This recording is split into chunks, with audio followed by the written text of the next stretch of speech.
Halo guys, lanjut cerita Xiaoyan yang mulai dipandang di Jianan kuy. Sebelum itu kita mau ingetin lagi kalau video ini berisi spoiler beberapa chapter yang diambil dari versi novel. Jadi jelas ilustrasi dalam video ini nggak akan sama dengan ceritanya. Kalian bisa merem dengerin ceritanya dan mulai berimajinasi. Kuy lah, kita lanjut perjalanannya. Setelah 3 hari pasca kemenangan Xiaoyan di pertandingan alkemis melawan Han Xian, nama Xiaoyan semakin melambung. Reputasinya dapat dikatakan setingkat dengan Dou Wang bahkan Dou Huang. Hal itu dikarenakan pemurnian pil tingkat 5 yang sangat sulit membuat ia naik ke alkemis tingkat 5. Dengan begitu, para tetua yang berhadapan dengannya pun memberi penghormatan lebih selain dari perintah tetua pertama. Mereka menyadari bahwa kualifikasi Xiaoyan dalam bidang alkemis yang langka bahkan di benua Doqi sekalipun. Selain itu, Gerbang Pan juga mulai menjual obat mereka tanpa adanya halangan dari pihak lain. Sedikit masalah penyerahan lahan dagang yang ditunda fraksi obat cepat diselesaikan Xiaoyan dengan mengundang tetua Hao. Gerbang Pan pun mulai memonopoli penjualan obat di pusat dagang akademi. Obat yang mereka jual selalu habis dan dengan begitu Xiaoyan harus memurnikan pil obat siang dan malam untuk memenuhi permintaan. Xiaoyan pun keteteran dan tidak bisa memiliki waktu pribadi untuk berlatih dan fokus kepada pemurnian obat. Akhirnya ia mengusulkan untuk merekrut beberapa alkemis akademi yang akan membantu memurnikan obat. Namun kekhawatiran jelas terlintas di wajah rekan-rekannya. Mereka takut dengan begitu rahasia resep obat akan diketahui orang lain dan bisa bocor ke tangan fraksi obat. Xiaoyan menyadari hal tersebut, namun tak ada jalan lain yang bisa mereka pilih. Xiaoyan berkata bahwa itu adalah obat tingkat pertama, dan jika ramuan itu bocor maka Xiaoyan akan membuat pil obat dari tingkat yang kedua sebagai pencegahan. Mereka pun sedikit lega lalu merumuskan cara untuk mencari alkemis tingkat 3 yang akan direkrut. Akhirnya Sun Er mengajukan diri untuk menjadi perekrut dan mencari 3 alkemis yang dibutuhkan. Singkat cerita, keesokan harinya Sun Er pun membawa 3 alkemis lalu berkata pada Xiaoyan bahwa mereka tidak bergabung dengan fraksi manapun.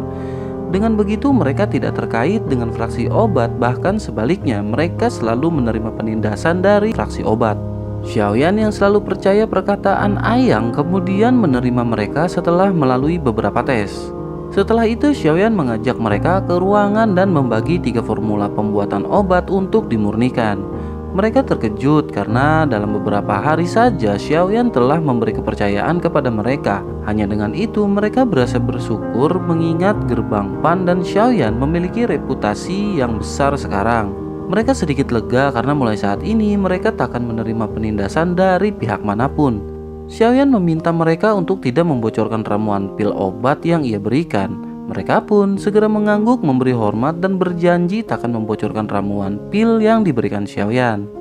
Singkat cerita, akhirnya Xiaoyan memiliki waktu luang untuk mulai berlatih.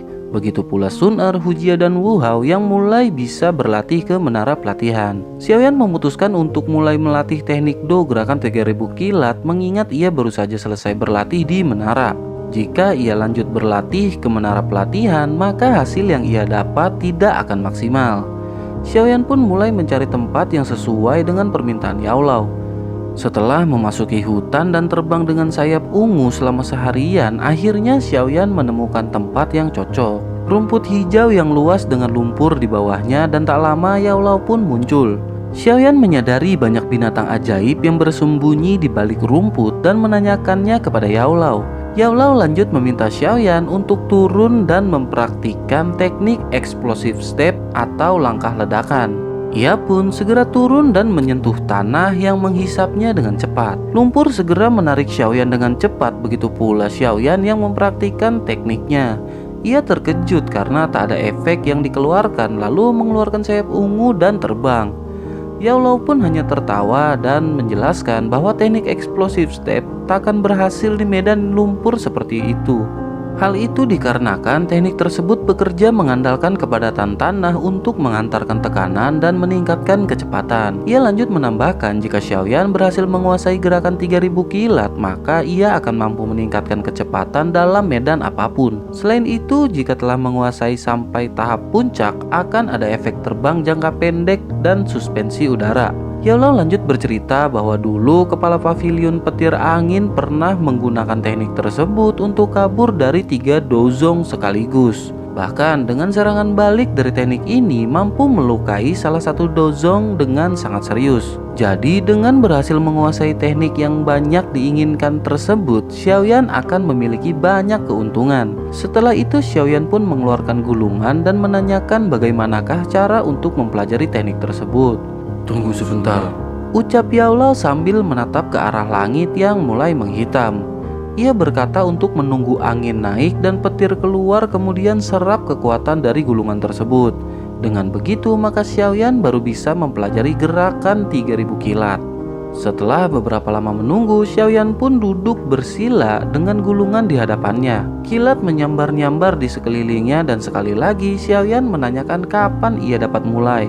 Yao menjelaskan untuk fokus dan berhati-hati lalu serap kekuatan yang keluar dari gulungan setelah dibuka.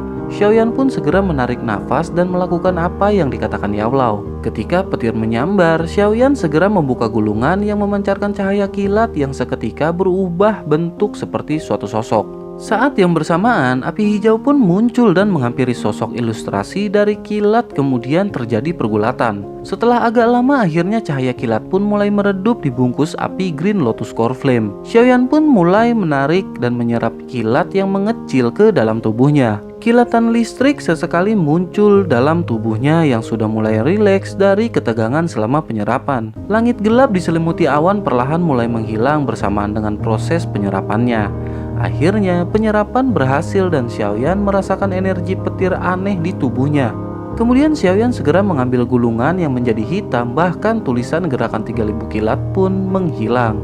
Xiaoyan pun menanyakan kepada Yao apa yang terjadi dengan gulungan tersebut. Yao hanya tersenyum dan berkata bahwa semuanya telah masuk ke kelapa Xiaoyan. Dengan begitu sekarang Xiaoyan memiliki kekuatan angin dan jika berlatih dengan keras maka cepat atau lambat ia akan memasuki tingkat penguasaan yang lengkap. Pagi harinya Xiaoyan pun turun dari atas gunung menuju rawa dengan cepat tanpa sayap ungu di punggungnya. Ia terkejut ketika menyadari pijakannya membentuk lubang dalam di rawa. Ia pun lanjut berlari hingga akhirnya ledakan terjadi ketika ia berhenti dan seketika ia melakukan lompatan ke langit. Xiaoyan semakin terkejut karena ia dapat bertahan di udara lebih dari 10 detik tanpa bantuan sayap ungu. Ia menyadari bahwa hal itu hanya dapat dilakukan oleh praktisi Do Huang yang kuat. Xiaoyan berkata teknik 3000 kilat memang layak menjadi teknik tingkat D sambil ia turun ke batang pohon. Suara Yao pun terdengar dan menjelaskan teknik tersebut dibagi menjadi 3 level. Jika sudah mencapai level tinggi, maka kecepatan Xiaoyan akan seperti teleportasi. Kecepatan seperti itu bahkan Dozong sekalipun takkan berani untuk meremehkan Xiaoyan. Ia lanjut berkata bahwa tekanan kekuatan kilat ini sangat besar, oleh karena itu Xiaoyan harus bisa mengendalikan dan memusatkan pada satu titik agar kecepatannya bertambah. Hal itu dikarenakan setelah melihat jejak langkah Xiaoyan dan lumpur yang menempel di kakinya akibat tekanan berlebih. Yao pun lanjut mengatakan jika Xiaoyan telah berhasil mengendalikan tekanan maka ia bisa masuk level pertama yakni flash kilat. Dengan begitu Xiaoyan dapat menggunakan teknik ini dalam pertarungan selama hanya 5 menit. Setelah itu Xiaoyan pun memejamkan mata berfokus untuk berlatih mengendalikan tekanan teknik tersebut. Tak lama ia membuka mata dan aliran tekanan teknik kilat mulai dapat dikendalikan. Setelah lama berlatih, kerusakan akibat pijakan di rawa pun berkurang, namun kecepatan Xiaoyan semakin meningkat. Singkat cerita, sebulan sudah Xiaoyan berlatih di rawa. Ia mencoba menapakkan kaki di rawa yang seketika membuat lumpur mendidih dan seolah ia dapat berdiri di tanah yang keras. Serangan dari binatang ular di rawa pun membantu Xiaoyan dalam berlatih. Seketika kilatan petir halus menembus kepala ular hitam yang menyerangnya.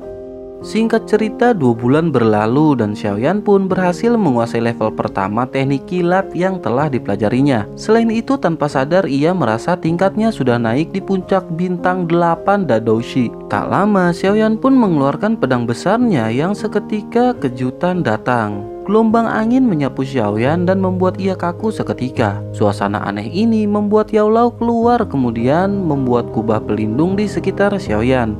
Kekakuan Xiaoyan berlangsung hingga 3 jam dengan pedang di tangannya. Tak lama pedang bergetar dan Xiaoyan mulai dapat bergerak mengibaskan pedangnya. Yao Lao pun menjelaskan bahwa keberuntungan Xiaoyan tak ada habisnya karena suasana aneh tadi adalah reaksi dari pedang besar. Dengan doki dan kemampuan Xiaoyan yang mulai meningkat, sepertinya teknik pedang pun mengalami lonjakan. Walaupun ini baru permulaan, jika terus diasah maka pedang Xiaoyan akan dapat menciptakan teknik do pedang sendiri.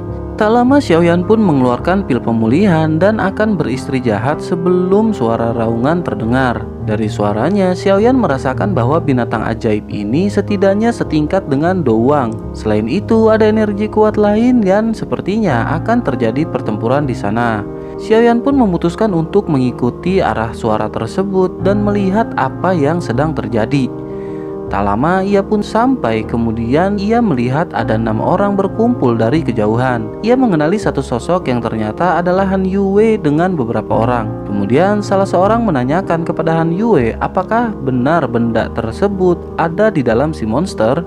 Han Yue menjawab kepada pria kekar bernama Yan Hao bahwa ia tak akan berani berbohong apalagi menyangkut keselamatan seseorang. Salah seorang pria bertubuh kecil tertawa dan berkata Han Yue memang sosok wanita cantik yang tak pernah berbuat buruk.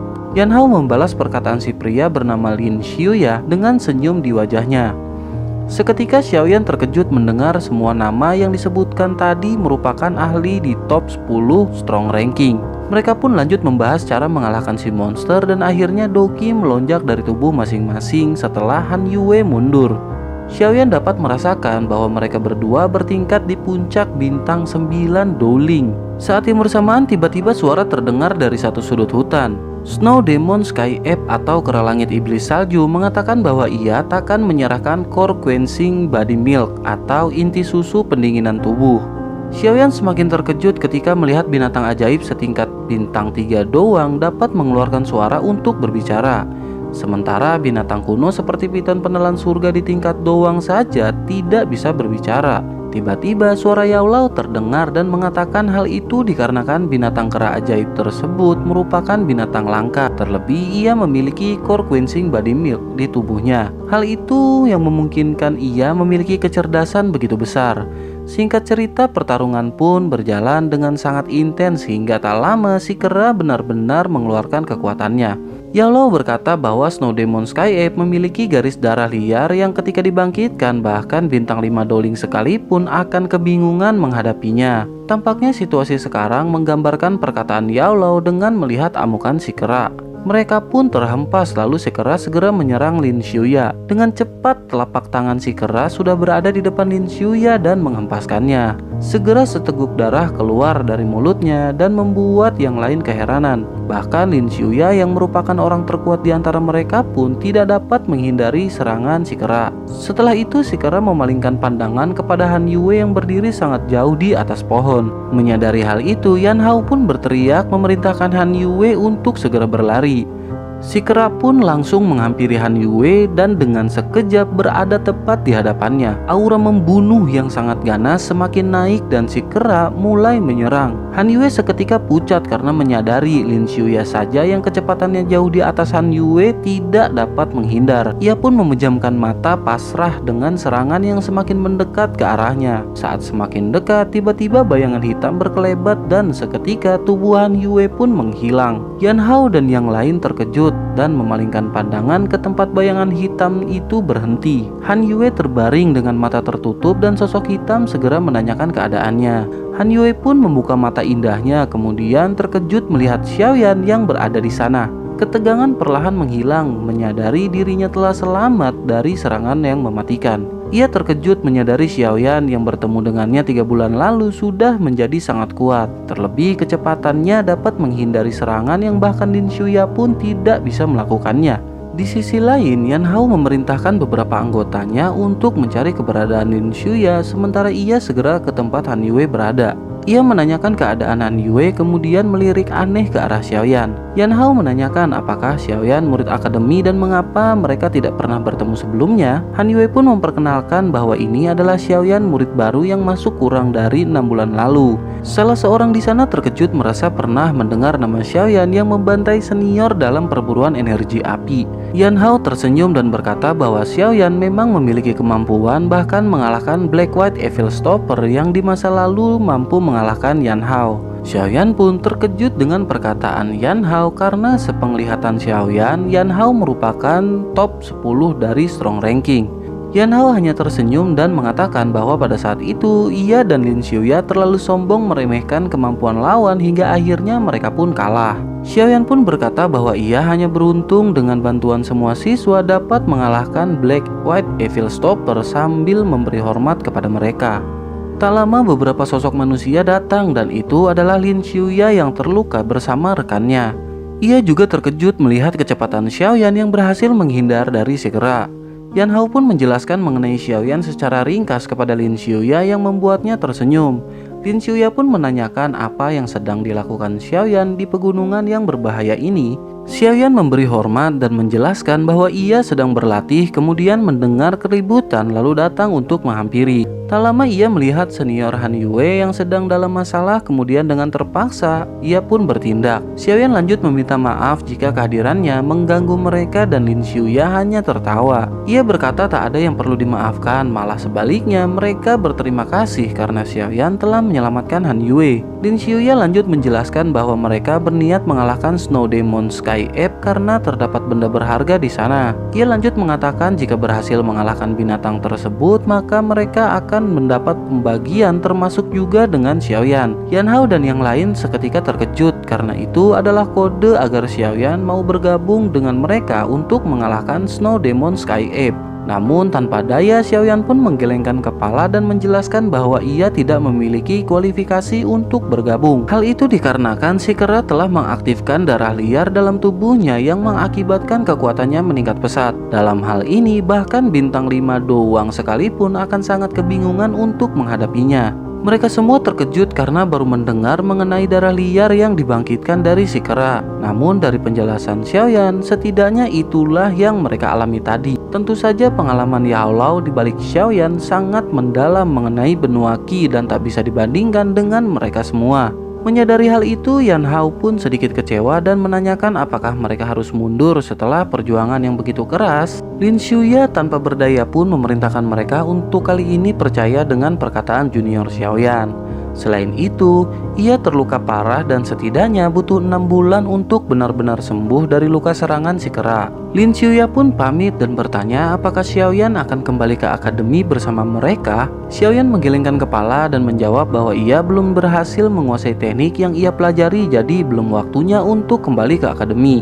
Sebelum pergi, Lin Xiuya meminta Xiaoyan untuk tidak menceritakan masalah hari ini kepada siapapun. Xiaoyan pun mengangguk, kemudian Lin Xiuya berkata jika di masa depan Xiaoyan membutuhkan bantuan, maka ia dapat menemui Lin Xiuya. Xiaoyan pun berterima kasih, kemudian mereka pun pergi sementara Han Yue berkata agar Xiaoyan tetap berhati-hati lalu berterima kasih dan pergi. Setelah mereka menghilang dari pandangan Xiaoyan, ia pun melirik ke arah Snow Demon Sky Ape yang kemarahannya berangsur-angsur mereda. Xiaoyan memanggil piton penelan surga dan meminta untuk melawan si kera ketika malam hari tiba. Saat itu si kera pasti dalam posisi kelelahan setelah pertempuran dahsyat dan Xiaoyan pun pergi. Singkat cerita, malam penantian pun tiba. Xiaoyan pun mengeluarkan botol berisi kristal cairan ungu kemudian memberikannya kepada piton penelan surga. Xiaoyan menyadari setelah tidur panjangnya, kekuatan piton penelan surga saat ini telah meningkat. Setelah itu Xiaoyan kembali meminta piton penelan surga untuk membantunya memblokir si kera. Xiaoyan pun mengeluarkan sayap dan mereka terbang ke langit dengan piton di sisinya. Tak lama sepasang cahaya merah terlihat dan itu adalah si kera yang menyadari kekuatan piton penelan surga. Seketika piton penelan surga pun mengeluarkan cahaya 7 warna dan berubah menjadi besar. Xiaoyan terkejut menyadari setelah pertempuran dengan Mystic Lord, tubuh piton menjadi lebih besar dan panjang hampir 100 meter. Tak lama si kera yang marah pun menembakkan cahaya merah yang berhasil diblokir si piton. Seketika suara Yaolao terdengar dan memerintahkan Xiaoyan untuk segera mencari keberadaan Core Quenching Body Milk sementara Piton menyibukkan si kera. Xiaoyan pun bergegas turun untuk mencari benda tersebut hingga masuk ke dalam gua. Setelah lama mencari, akhirnya ia berhasil menemukan cairan putih krem dan tak diragukan lagi itu adalah Core Quenching Body Milk. Kemudian Yaolao keluar dan berkata bahwa di sana ada barang langka lain yang menjadi daya tarik utama. Xiaoyan pun menanyakan benda apa yang dimaksud dan Yaolao meminta Xiaoyan untuk mengikutinya. Setelah sampai, Yaolao meminta Xiaoyan untuk sedikit menggali stalaktit di atas dinding gua menggunakan batu giok. Xiaoyan pun menurutinya hingga tak lama stalaktit terpotong dan cahaya keluar dari sana. Terlihat cairan kental berwarna hijau zamrud menggantung di atas. Xiaoyan merasakan kekuatan yang 10 kali lipat lebih besar dibandingkan dengan Core Quenching Body Milk lalu menanyakan benda tersebut. Yaolao pun menjelaskan bahwa itu adalah Core Quenching Body Milk yang asli dan Xiaoyan pun terkejut. Ia menanyakan bagaimana dengan cairan putih krim sebelumnya. Yaolao menjelaskan bahwa yang tadi memang Core Quenching Body Milk, namun itu adalah tetesan dari Core Quenching Body Milk yang asli. Kemudian Xiaoyan menanyakan apa yang harus ia lakukan untuk saat ini. Yaolao pun memintanya untuk mengeluarkan cairan hijau tersebut dengan menggunakan giok dan jangan menyentuhnya. Sebagai seorang alkemis, Xiaoyan mengeluarkan sendok giok dan mulai untuk mengambil cairan tersebut. Yaolao berkata untuk menyisakan sedikit mengingat jika dihabiskan maka tak akan ada sumber Core Quenching Body Milk di kemudian hari. Selain itu, jika benar-benar mengambil semuanya, tak lama gua akan runtuh karena kehilangan energi. Xiaoyan pun mengangguk dengan kekaguman di wajahnya terhadap Yaolao yang tidak serakah dan masih peduli dengan lingkungan. Setelah selesai, Xiaoyan pun menuangkan cairan ke botol giok khusus lalu menyimpannya dan Xiaoyan pun pergi. Singkat cerita, Xiaoyan sampai di mulut gua kemudian menghampiri Piton penelan surga yang sedikit terluka. Di sisi lain, si kera terlihat memiliki banyak luka akibat serangan si Piton dan membuat Xiaoyan terkejut. Setelah itu, Xiaoyan memerintahkan Piton untuk segera pergi bersamanya menjauhi si kera. Si Piton pun berubah ukuran kemudian segera pergi mengikuti arah Xiaoyan terbang. Tak lama mereka pun sampai di kedalaman hutan yang sunyi dan sekali lagi Xiaoyan memberi sebotol amethyst essence atau cairan kristal ungu kepada si Piton. Tanpa diduga si Piton hanya terdiam dan melihat tajam ke arah Xiaoyan lalu cahaya merah terpancar. "Ratu Medusa," ucap Xiaoyan dengan sangat terkejut. Sang ratu berkata dengan cemooh kepada Xiaoyan karena telah menjadikan Piton penelan surga seperti hewan peliharaan. Xiaoyan terdiam kemudian berkata bahwa kebetulan sekali mereka dapat bertemu kembali. Xiaoyan tanpa sadar mengeluarkan kata-kata bodoh di bawah kecemasannya di hadapan Ratu Medusa. Sang ratu lanjut berterima kasih karena telah membiarkan Piton bertarung dengan si kera hingga menguras tenaganya. Dengan begitu, sang ratu dapat terbebas dari tekanan si Piton dan keluar untuk menemui Xiaoyan. Ia lanjut bertanya apakah Xiaoyan sudah mengumpulkan bahan obat untuk pil pencair roh. Xiaoyan hanya terdiam dan berpikir bahwa dengan urusannya saja dia merasa sangat kesusahan hingga tak punya waktu untuk mencari bahan yang diminta Medusa. Melihat Xiaoyan yang diam, senyum dingin dan aura membunuh perlahan muncul di wajah Medusa.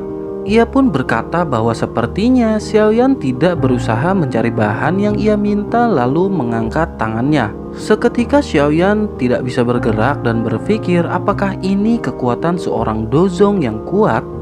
Medusa pun perlahan berjalan ke arah Xiaoyan yang berusaha sekeras mungkin untuk lepas. Usahanya tak berhasil dan membuat Xiaoyan menjadi putus asa di bawah tekanan Ratu Medusa.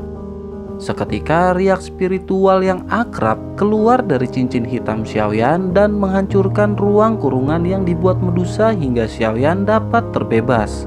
Yaolao pun muncul dan tertawa kecil kemudian berkata bahwa Medusa memang layak disebut sang ratu dengan kemampuannya memadatkan ruang untuk membuat kurungan walaupun baru masuk ke tingkat dozong.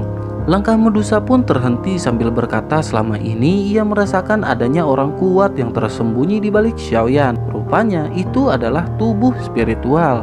Yaolao hanya tersenyum dan berkata untuk tidak perlu mengeluarkan aura membunuh yang besar karena Yaolao sesungguhnya tahu kondisi dari Medusa sekarang. Jadi jika mereka bertempur maka mereka akan sama-sama mengalami kerugian. Yao lanjut berkata bahwa ia tak ada urusan dengan Medusa, namun jika menyangkut keselamatan muridnya, maka ia akan turun tangan. Jika Medusa merasakan kecewa, maka ia boleh pergi dan tak akan ada yang menghalanginya. Medusa pun menjadi serius menyadari apa yang disebutkan Yao memang benar. Hal itu dikarenakan keberadaannya ditekan oleh piton penelan surga yang ingin keluar. Jadi ia harus membagi kekuatan jika harus bertempur dengan Yao. Piton penelan surga juga sudah mengenali Xiaoyan sebagai tuannya, dan jika melukai Xiaoyan maka ia akan semakin berusaha untuk keluar. Di sisi lain, Medusa merasakan bahwa Yao lebih kuat darinya padahal tubuh spiritualnya belum sempurna. Kemudian Medusa mengatakan bahwa Xiaoyan memiliki janji untuk membuat pil pencair roh, namun tidak ditepati mengingat sudah hampir 1 tahun.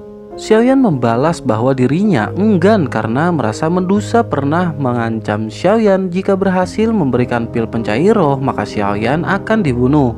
Medusa pun hanya terdiam karena memang itu yang ada dalam pikirannya. Kemudian Yao memberi kesepakatan baru kepada Medusa yang terdiam. Medusa harus menjaga Xiaoyan selama 1 tahun setelah menerima pil pencair roh serta melupakan niat untuk membunuh Xiaoyan. Untuk masalah piton penelan surga, Medusa tak bisa menghindari takdir bahwa Xiaoyan telah dipilih sebagai tuannya. Tak ada yang dapat merubah hal tersebut karena memang kehendak dari piton penelan surga sendiri. Jika sanggup dengan kesepakatan tersebut, maka Yao akan memberikan pil pencair roh yang benar-benar sempurna. Medusa segera menolak kesepakatan yang dibuat Yao. Kemudian Yao mempersilahkan Medusa untuk segera pergi. Sebelum pergi, Medusa meminta rumus obat pencair roh kepada Xiaoyan. Yao berkata bahwa hal itu takkan mungkin terjadi mengingat Xiaoyan mendapatkannya dengan susah payah ketika kompetisi alkemis dan tak ada hubungannya dengan Medusa. Seketika itu pun Medusa marah dan mengeluarkan tekanan luar biasa, namun Yao masih terlihat santai. Tak lama kilatan cahaya 7 warna keluar dari tubuh Medusa dan menyadari piton penelan surga memaksa untuk keluar. Berselang lama, Medusa yang tak dapat menahan tekanan piton penelan surga pun menyepakati persetujuan Yao. Yao hanya tersenyum lalu berkata jika Medusa berani melanggar perjanjian, maka ia takkan segan mengubah Medusa menjadi sekumpulan debu. Yao pun mengeluarkan bone chilling flame yang memenuhi tubuhnya. Medusa seketika kaget setelah terakhir kewalahan dengan Green Lotus Core Flame. Sekarang ia melihat api putih di hadapannya. Walaupun tidak memancarkan aura panas, namun api ini membuat perasaan Medusa dipenuhi rasa takut. Tak lama ia pun menghilang bersamaan dengan cahaya 7 warna yang menyilaukan. Muncul piton penelan surga yang menghampiri Xiaoyan dan menjulurkan lidahnya seolah menanyakan keadaan Xiaoyan. Xiaoyan pun berkata bahwa ia baik-baik saja sambil mengusap kepala si piton. Kemudian Xiaoyan pun berterima kasih jika bukan karena piton penelan surga yang menekan untuk keluar, maka pertempuran besar akan terjadi. Setelah itu di dalam gua, Xiaoyan pun menyiapkan bahan obat yang telah ia kumpulkan selama 3 hari. Banyak bahan obat yang akan dicampur dengan core quenching body milik untuk memperkuat tubuh Xiaoyan. Setelah menyiapkan air bening pada cekungan yang terbentuk alami di sana, Yao segera memerintahkan Xiaoyan untuk mencampur semua bahan. Kemudian ia mulai menuangkan 10 tetes core quenching body milk ke dalam ramuan dengan sangat hati-hati. Tak lama cairan pun berubah menjadi warna-warni. Kemudian Yao memerintahkan Xiaoyan untuk segera berendam. Xiaoyan pun menurutinya dan ketika mulai mengenai air, ia merasa dingin yang teramat sangat. Ia pun terus berendam dengan doki di tubuhnya dan masih merasakan dingin. Yao memerintahkan Xiaoyan untuk jangan menggunakan doki karena akan menghambat proses penyerapan. Xiaoyan pun terkejut, kemudian Yao berkata bahwa memang dingin yang dirasakan akan teramat sangat sakit. Namun jika Xiaoyan mampu bertahan, maka energi yang didapat akan sangatlah besar. Xiaoyan pun segera melepas doki dan benar saja dingin yang menusuk tulang membuat ia teringat sakitnya ketika menelan Green Lotus Core Flame. Xiaoyan pun berusaha tetap fokus seperti ketika ia menahan sakitnya menelan inti api surgawi. Tahap terberat pun muncul dan Xiaoyan semakin kesakitan hingga akhirnya timbul beberapa ledakan. Tak lama warna-warni air pun memudar dan Xiaoyan mulai merasakan energi alam yang memenuhi tubuhnya. Xiaoyan pun menyadari bahwa kini ia telah berada di bintang 9 Dadoshi dan kristal Doqi di dalam tubuhnya membesar. Seketika Xiaoyan terpikir kesenjangan antara Dadoshi ke Doling sangatlah besar dan tak mungkin baginya untuk langsung menerobos ke Doling. Namun sesaat ia akan mundur, tiba-tiba daya hisap di kristal Do semakin besar dan membesar. Xiaoyan pun refleks dan berkata untuk menghisap energi sebanyak mungkin dan membawa ia hingga ke tingkat Doling. Energi alam yang diserap semakin banyak dan membuat Yaolao keheranan dan terfikir apa yang difikirkan Xiaoyan. Yaolao menyadari ketika energi alam yang diserap ke kristal Do sangat banyak, tubuh Xiaoyan pun harus memiliki cukup energi untuk bertahan agar tidak terjadi kegagalan. Dalam proses ini, energi yang dimiliki Xiaoyan harus sebanding dengan pengumpulan selama 6 bulan berlatih untuk menembus Doling. Semakin lama Xiaoyan terlihat semakin lemah sementara energi terus masuk ke kristal Do. Yaolao pun mengambil inisiatif dengan meneteskan 1 tetes core quenching body milk lagi ke dalam air. Dengan begitu kelelahan Xiaoyan hilang ketika energi murni membantu tubuhnya. Setelah agak lama Yaolao merasakan kembali Xiaoyan yang semakin lemah sementara ia masih harus bertahan. Yaolao pun kembali meneteskan 2 tetes core quenching body milk yang membuat Xiaoyan dapat bertahan. Tak terasa proses pun telah menginjak hari ketiga sebelum akhirnya beberapa ledakan terjadi dan Xiaoyan mulai rileks. Begitu pula dengan Yaolao yang mulai merasa tenang karena fase kritis telah berlalu. Tak lama, Xiaoyan pun membuka mata dan menghembuskan nafas keruh. Ia tersadar bahwa kini kekuatannya benar-benar berada di tingkat Doling. Xiaoyan merasakan otot-otot di tubuhnya menjadi lebih tangguh dan keras. Perasaannya semakin sensitif dan jelas kekuatan yang semakin meningkat. Ia tak menyangka dengan berlatih selama 2 bulan dirinya mampu sampai ke titik ini. Akhirnya ia pun memutuskan untuk segera kembali ke pavilion lalu ia pun pergi.